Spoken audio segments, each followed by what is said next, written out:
नमस्कार दोस्तों, GNS news में आपका स्वागत है। हर उपयोगी जानकारी और काम की खबर से अपडेट रहने के लिए अभी सब्सक्राइब करें हमारे चैनल को और साथ में बेल आइकन भी प्रेस कर लें और वीडियो को ज्यादा से ज्यादा दोस्तों में शेयर करें। तो चलिए बढ़ते हैं खबरों की ओर। जी हां, आपको बता दें, इजराइल और हमास के बीच एक सप्ताह से जारी भीषण हिंसा के खिलाफ पूरे अमेरिका में हो रहे विरोध प्रदर्शनों के कारण देश में तनाव बढ़ता जा रहा है। हालात को देखते हुए अमेरिकी प्रशासन ने कई शहरों में सुरक्षा बढ़ा दी है। समाचार एजेंसी सिन्हुआ की रिपोर्ट के अनुसार New York, Washington DC, Los Angeles, Portland और पिट्सबर्ग सहित प्रमुख अमेरिकी शहर इस आगामी सप्ताह में विरोध प्रदर्शन और संभावित हिंसा से निपटने के लिए उच्च अलर्ट पर है। शुक्रवार दोपहर मैनहट्टन के टाइम्स स्क्वायर और सैकड़ों लोग एक रैली में शामिल हुए हैं। उन्होंने नारे लगाए हैं और फिलिस्तीन के लाल, काले और हरे झंडे लहराए हैं। कुछ लोगों ने फ्री फिलिस्तीन लिखे हुए तख्तियां पकड़ रखी थी और गाजा पर बमबारी और इजरायली सेना की फंडिंग बंद करने की मांग कर रखी है। इजराइल और हमास के बीच भीषण जंग जारी है। इस बीच इजराइल की बमबारी से गाजा में कोहराम मचा हुआ है। गाजा में चारों तरफ तबाही का मंजर है। गाजा को हॉस्पिटल की रिपोर्ट के अनुसार पिछले 24 घंटे में इजरायली हवाई हमलों में 20 बच्चों समेत 256 लोग मारे गए हैं। इस दौरान 1788 लोग घायल हो गए हैं। फिलिस्तीन वफा समाचार एजेंसी की एक संवाददाता ने बताया कि इजरायली सेना ने गाजा शहर के ताल अल हवा पड़ोस और रेड क्रिम्सन के अल कुदा हॉस्पिटल को निशाना बनाया है, जहाँ सैकड़ों परिवारों ने इजरायली बमबारी से सुरक्षा की मांग करते हुए शरण ली थी। WFO की रिपोर्ट के मुताबिक इजरायली बमबारी ने पूरी पट्टी में दर्जनों घरों और आवासीय इमारतों को तबाह कर दिया है। यही वजह है कि दक्षिणी में स्थित नासिर और अब यूसुफ अल नजर हॉस्पिटल बमबारी से क्षतिग्रस्त होने के बाद अब घायलों की मदद करने में सक्षम नहीं है। झारखंड के मुख्यमंत्री हेमंत सोरेन से बीते शुक्रवार को झारखंड राज्य प्राथमिक शिक्षक संघ के महिला नेटवर्क की संयोजक सहराष्ट्र काउंसलर, अखिल भारतीय प्राथमिक शिक्षक संघ मेरीला मुर्मू, झारखंड राज्य प्राथमिक शिक्षक संघ भोपला जिला इकाई महिला नेटवर्क के सचिव दायावती मिंज और झारखंड राज्य प्राथमिक शिक्षक संघ रांची के महासचिव योगेंद्र तिवारी ने मुलाकात की है। उन्होंने मुख्यमंत्री को मुख्य अतिथि और कल्पना सोरेन को विशिष्ट अतिथि के रूप में देवघर जिले में 4 से 5 नवम्बर को आयोजित होने वाले 2 दिवसीय राज्य स्तरीय महिला शिक्षक सम्मेलन में सम्मिलित होने के लिए आमंत्रित किया है। इस मौके पर पेंटाकॉस्टल हॉनीलैंड चर्च सोसाइटी से 17 से 19 अक्टूबर तक बेथे ग्राम जंगलपुरा गिरिडीह में आयोजित होने वाले शताब्दी समारोह में मुख्य अतिथि के रूप में मुख्यमंत्री को सम्मिलित होने के लिए आमंत्रित किया है।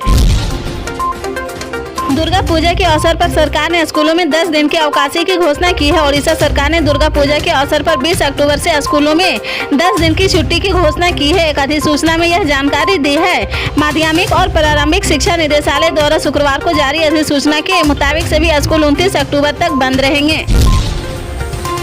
केंद्रीय अन्वेषण ब्यूरो ने फर्जी दस्तावेजों के आधार पर पासपोर्ट जारी करने के आरोप में सरकारी अधिकारियों और अन्य व्यक्तियों सहित 24 लोगों के खिलाफ मामला दर्ज किया है।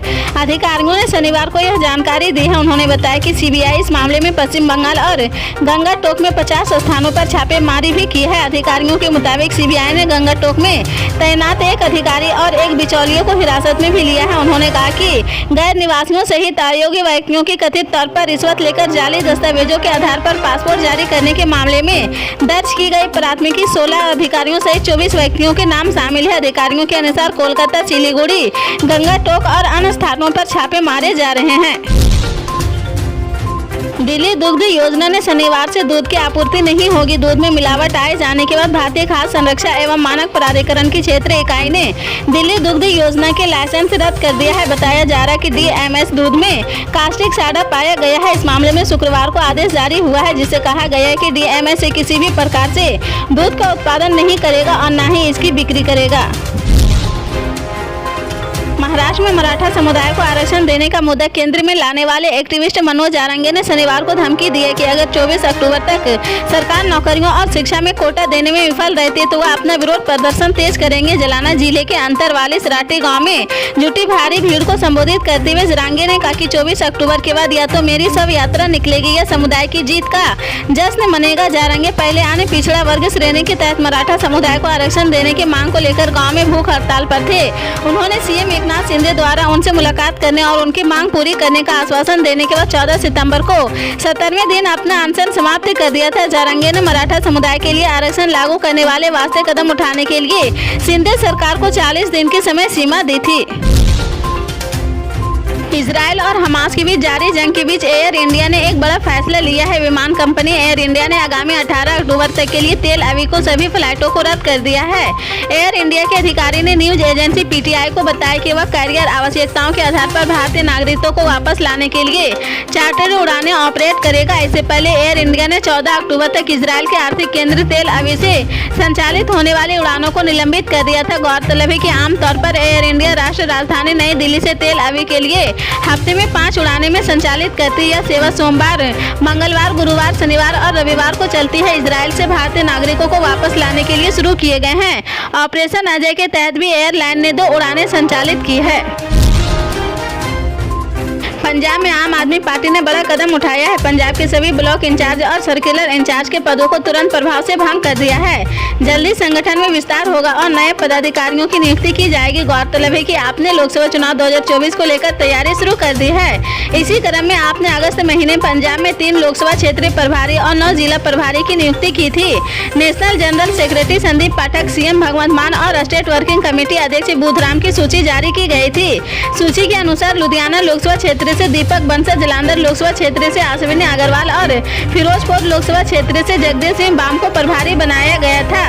वहीं 9 जिलों के प्रभारी भी बनाए गए थे। सूची में जिन शक्तियों को जिला प्रभारी और लोकसभा प्रभारी बनाया गया था उसमें से ज्यादातर पार्टी से स्थापना काल से ही जुड़े हुए हैं और उनकी साफ सुथरी छवि भी है।